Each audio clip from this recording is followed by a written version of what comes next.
Hello students, today we will start class 8 SST History chapter number 2 Establishment of Company Power. Mercantilism and Trade Wars. The concept of mercantilism developed in Europe during the 16th century. The philosophy of mercantilism believed in reducing import while simultaneously increasing export. This economic setup was basically supported by the government through various policies and trade regulations. जो हमारी mercantilism की जो theory थी वो हमारी country वो Europe में develop हुई 16th सेंचुरी में, और इस थ्योरी की जो फिलोसफी थी वो ये थी कि हमें जो हमारे इंपोर्ट्स हैं उनको रिड्यूस करना है, जबकि हमारे जो एक्सपोर्ट्स हैं उनको इंक्रीज करना है. The mercantile system that dominated western Europe during the 16th century to the late 18th century, और ये जो समय था, ये जो टाइम पीरियड था, ये 16th सेंचुरी से लेकर 18th सेंचुरी तक था. Aim to achieve favourable balance of trade, और इसका एम जो कंट्री थी, कंट्री के अंदर जो ट्रेड था, ट्रेड का बैलेंस बनाना था. Which would not only be profitable, जो कि जिसका मकसद सिर्फ ये नहीं था कि वो प्रॉफिटेबल हो, but also guarantee domestic employment, जिसका मतलब था कि ये जो हमारे डोमेस्टिक एम्प्लॉयमेंट है उसकी भी गारंटी थी. The British East India Company, which entered India as a trading company, got full support from their government, which not only supported but encouraged its activities. The British East India Company, जो कि India में व्यापार करने के लिए यानी कि business करने के लिए आई थी, उसने अपना फुल सपोर्ट जो है गवर्नमेंट को दिया. British East India Company in 1598, a group of English merchants formed a private association to trade with the East in 1600. They received a charter from the Queen to trade with the eastern part of the world. The Queen's charter provided the East India Company a trade monopoly of 15 years. No other trading company in Britain could trade with the eastern countries. However, this arrangement did not stop other European nations to trade in the East. Meanwhile, Sir Thomas Roy headed a diplomatic mission to the court of the Mughal Emperor Jahangir to seek permission to set up trading posts at Surat among other areas. The East India Company received permission to set up a trading post in Surat and established a factory there. The East India Company then set up similar trading posts at In 1958, a group of English merchants की एक private association थी जिसने कि India के साथ, वहाँ की जो महारानी थी उन्होंने इंडिया के साथ एक समझौता किया, और उस समझौते में 15 ईयर्स तक उन्होंने यह कहा कि जो इंडिया के साथ जो बिजनेस है वो सिर्फ ब्रिटिश ईस्ट इंडिया कंपनी करेगी और कोई भी कंपनी नहीं करेगी. लेकिन सर थॉमस ने जो जहांगीर थे, जहांगीर के कोर्ट में एक आदेश जो है पारित किया जिससे कि उन्हें इंडिया में बिजनेस करने की परमिशन मिल गई थी.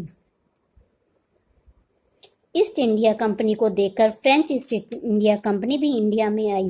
Following closely in the footsteps of the British, the French East India Company was established in 1664. The French set up their trading post at Pondicherry, Chandernagore, Mahe and Karikal. By the 18th century, the Governor General of the French territories, Dupleix, wanted to establish the French rule in India, जो कि French East India company 1664 में India में आई और उन्होंने अपना trading port Pondicherry को बनाया और भी कई राज्यों को बनाया, और ये चाहते थे कि इंडिया में ये अपनी जो है फ्रेंच रूल्स को इस्टेब्लिश करें. This ambition of Dupleix brought him into direct conflict with the British, resulting in the Anglo-French Wars. और इसका रिजल्ट ये रहा कि फ्रेंच कंपनी की जो है ब्रिटिश कंपनी के साथ एंग्लो फ्रेंच वॉर्स शुरू हो गया. Anglo French rivalry. In the second half of the 18th century, there were frequent clashes between the French and the British for colonial gains.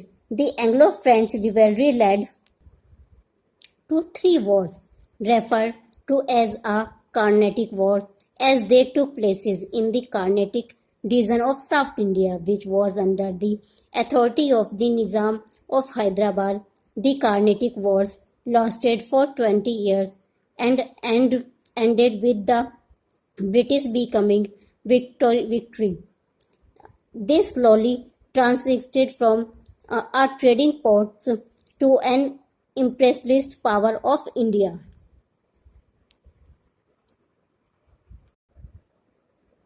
The British acquisition of new territory in India. The British transition from traders to rulers and then establishing political power was a gradual process. By the time of Mughal power distributed, the British East India Company had already planned its expansion and the Indian subcontinent. Conquest of Bengal. Bengal included the province of Bengal, Bihar, and Orissa, present-day Orissa. It was one of the richest provinces of India.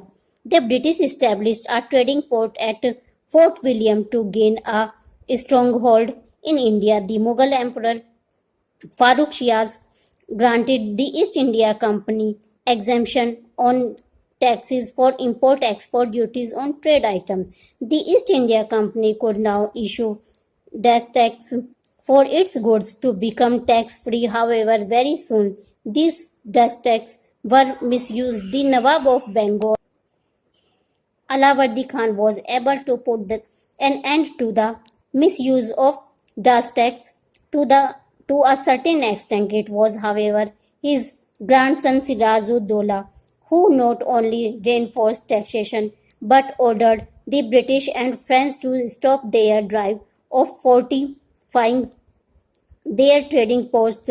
The British retreated and captured Calcutta, present-day Kolkata, under the leadership of Robert Clive's. सभी कंपनियां India में आई और उन्होंने India में आकर अपने अपने सामानों पर अलग अलग तरीके से टैक्स लगाना शुरू कर दिया. Now next, battle of Plassey. Although Sirajuddaulah was able to take back Calcutta from East India Company, it was recaptured by the company in 1757. This was made possible by Mir Jafar, who was one of the general in Sirajuddaulah army. Mir Jafar switched his loyalties and offered his support to British.